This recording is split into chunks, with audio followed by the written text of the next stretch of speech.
Yo, what's good, YouTube? I am back with another reaction video. And we got Nick Wright's top 50 NBA players of the last 50 years. And I think he got Larry Bird at number 7. So I'm definitely got to check out his page to see where he got other people ranked higher. So I'm guessing it got to be number 7 or maybe episode 7. But I think it's number, he got Larry Bird at number 7. But let's get into this, man. We got Nick Wright. I think I just found another gem. But yeah, let's get straight into it. Number 7, Larry Bird. So here's Larry Bird, top line of the resume. 9-time first team All-NBA, 1-time second team All-NBA. He is a 3-time MVP, and those MVPs came in 3 consecutive years. The only person eligible for this list to win 3 MVPs in a row. The only others to do it ever are Wilt and Russell, and those guys are too old for the list. By the way, from his rookie year to 1988, he was top 4 MVP voting all 9 seasons. And the way it went for him was he had 3 straight second-place finishes, followed by 3 straight first-place finishes. So from a 6-year stretch of 81 to 86, not only did his team win the title, from the 1980 finals, how about that? 1980 finals to the end of the 86 season, Larry Bird collected 3 league MVPs, 2 finals MVPs, 3 second place finishes, and 3 championships. He's 3-time all defense. He invented the 50-40-90 club, and he did it twice. And he's one of only 3 guys in the last 50 years to average at least 24 and 10 for his career. The other 2 are Kareem Abdul-Jabbar and Karl Malone. Everyone remembers Larry Bird, the iconic scorer, the first true great deep shooter of any era, because he came into the league around the advent of the 3-point line, didn't shoot, 10% as many threes as guys shoot today, but he was the first star player that it was truly a weapon for. What I think younger folks don't understand was an exceptional rebounder, averaging 10 rebounds a game for his career, and one of the greatest passers ever. His court vision was, in the 80s, surpassed only by Magic and Isaiah. That's it. So that's Larry Bird top line resume stuff. Now we will get to the playoffs, as we do with everybody on this list.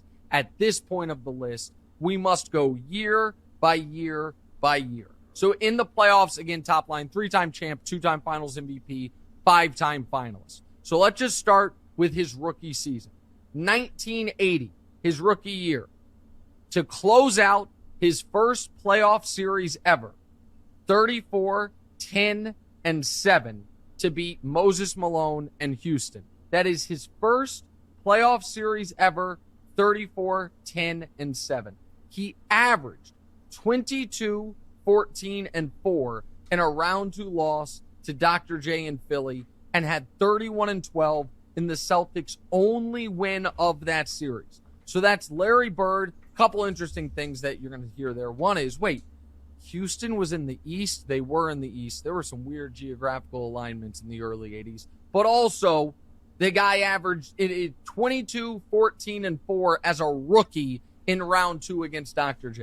1981, his first championship. How does he get there? We already mentioned guys on this list that were on that team. Kevin McHale, but McHale was barely a contributor on this team.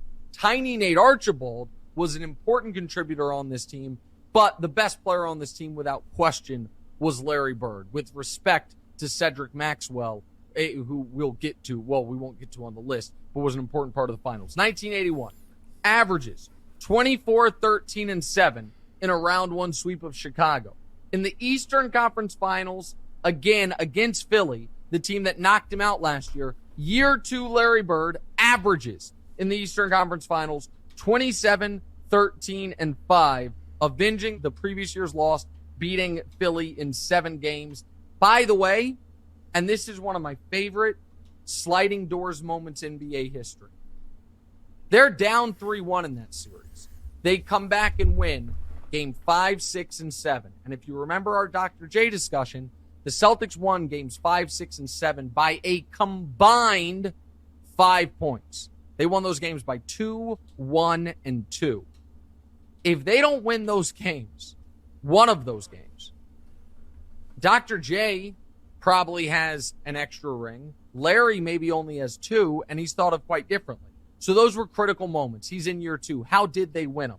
Game 5, Larry Bird had, facing elimination, 32, 11, 5, 3, and 2.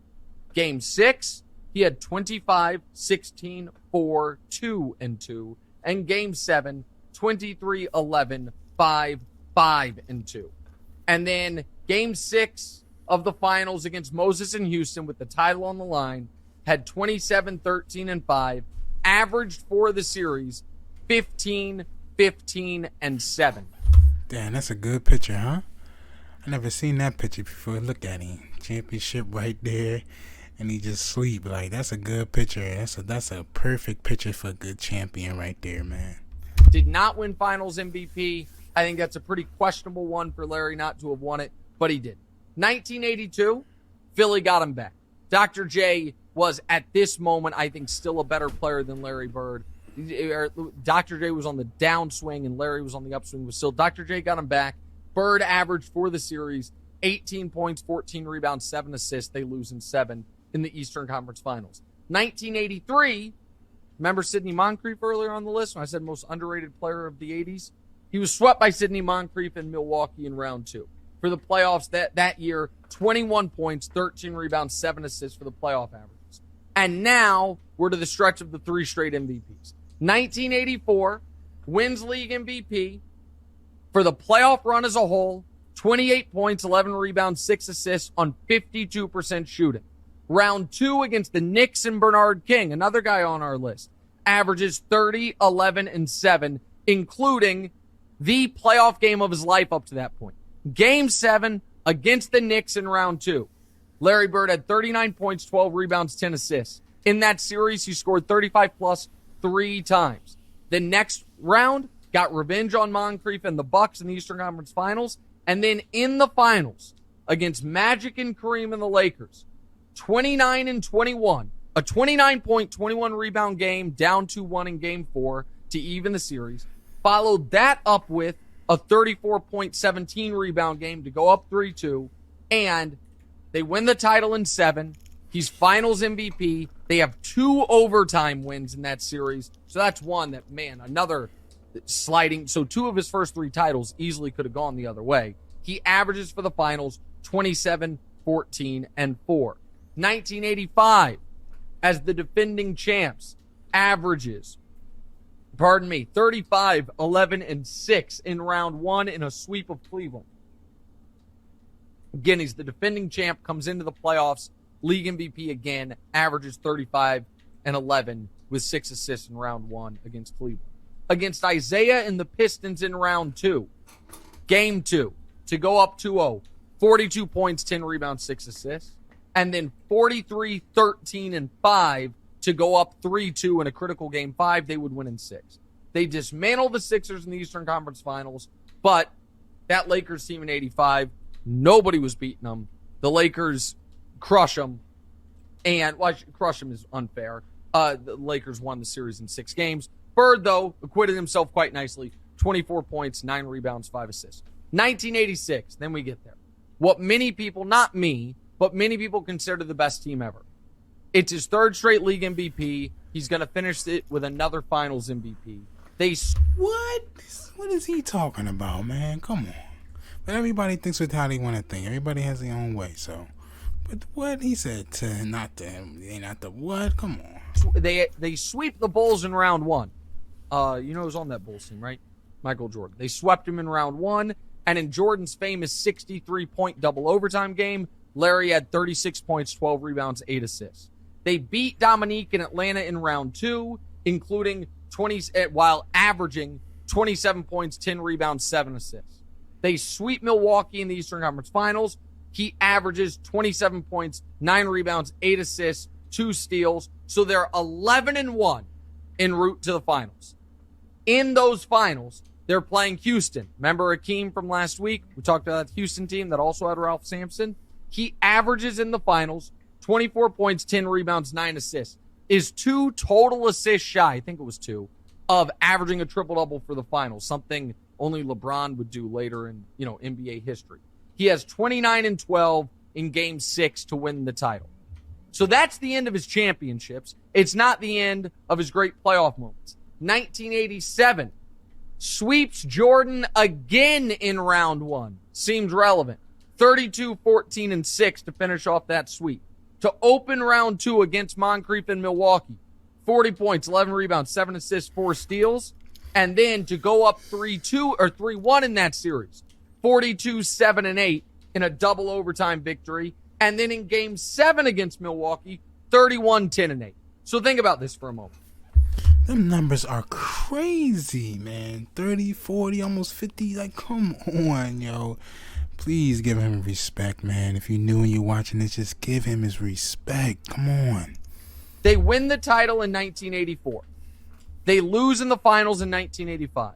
They win the title in 1986. Bird is league MVP all 3 years, finals MVP twice. Then in 1987, seemingly exhausted, he sweeps Jordan in round 1, goes 7 in round 2 against a very good Milwaukee team, is a monster in the critical games of the series. It opens the series with a 40-point game.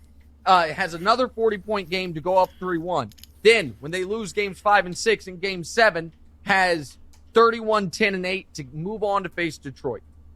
Against Detroit, they're tied with the Pistons, 2-2, averages 36, 10, and 7 in the final 3 games to win that series in 7, including in Game 7, 37, 9, and 9. So that is 4 straight trips to the finals in a period where he's winning all the league MVPs. In the finals, once again, the Lakers were too much. Bird, though, played well again, 24, 10, and 6 for the finals. And that's kind of the end of the road for Boston. It's not the end of the road for Bird. Bird has a few other massive moments. 1988, Detroit beats them after that 7-game war with Dominique, including that's the Dominique's most famous game, the Game 7 loss to Larry, where Larry scored 20 in the fourth quarter and they move on.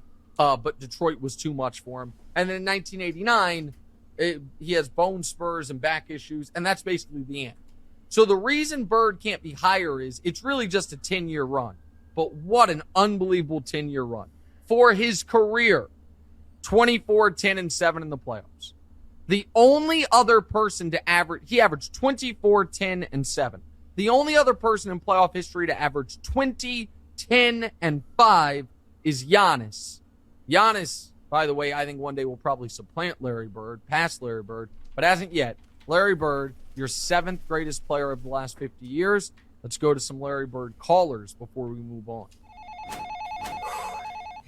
Hey, Nick, I was just doing a quick Danny Ainge contribution ride where I think about all the things that Danny has contributed to the NBA, and it got me thinking about Larry Bird. I saw you have Larry Bird at 7 on your top 50 list. 7. Really? There are 6 guys better than Larry Bird. You have Luka Legend at 20. How do you only have Larry Legend at 7? Larry's just like Luka, but a much better defender. Plus, besides Danny Ainge, Larry Bird never had a top 20 guy with him. I mean, Magic had Kareem and Kobe had Shaq. Who did Larry Bird have? I gotta get back to my contribution ride, but Larry at 7. It's crazy. This is the same thing I just said. At 7, come on, bro. Want to hear one of my favorite Larry Bird stories? Good, because I'm going to tell it to you. The end of a long road trip. Portland Trailblazers coming up on the schedule. Larry Bird turns to his teammates and says, "You know what, fellas? I'm going to play tomorrow left-handed." Wouldn't you know it, he does. Goes out there and scores 47 points. Not all of them left-handed, but a lot. Then the other day, I saw a video of Larry Bird signing autographs with his left hand. Larry Bird is left-handed. Ruined a memory. I wasn't there. I was 8. But it was on the Larry Bird VHS tapes, and I've incorporated that into my memory bank. So, Nick, did this ruin an all-time great Larry Bird story? Not my telling of it. The idea that he's left-handed. No, let me respond to Wilds and then Jenna. Larry Bird, much like a couple other all-time greats, LeBron James and myself, writes left-handed but plays sports right-handed. Is right-hand dominant, but writes and probably eats left-handed. So he is right-handed. He played that game left-handed. He had a lot of legendary stuff.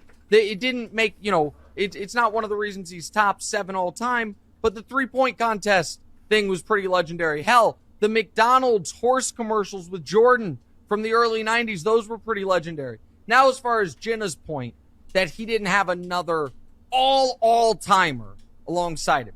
That's true. What's also true, though, is he had Tiny Nate Archibald for ring 1, and McHale was there. McHale wasn't great. He had Parrish for basically the entirety of it. He had Walton in 86 along with McHale. It's not like he didn't have excellent teammates. Those Celtics teams were great, even though they didn't have another super-duper star. But, I mean, McHale was, top 35 on our list. Pretty damn good. And so I think I think 7 is perfectly fair to him, especially when you think of the 6 guys who are ahead of him. Number 7 on the list, Larry Bird. Hey, thanks for watching. Hit the subscribe button to get more from the show, and make sure to click the bell to get notified every time new content drops. Check out full episodes of What's Right wherever you get your podcasts, or just click the link in the description below. Wow, that's crazy. That was good, though, man. I got to see if I can find some more Nick Wrights. I got to see who else he got over him. I want to see. I'm going to have to look up on his page and see who he got over. But if he got some other people, I'm like, no. But you see, he only named, Giannis and LeBron that can only really do what he did? Like, come on, man. There's nobody else hardly at all. And it's really not even Giannis. It's just really LeBron. And that's only one person out of all these people in the NBA, man. Like, come on. You got to give him his respect.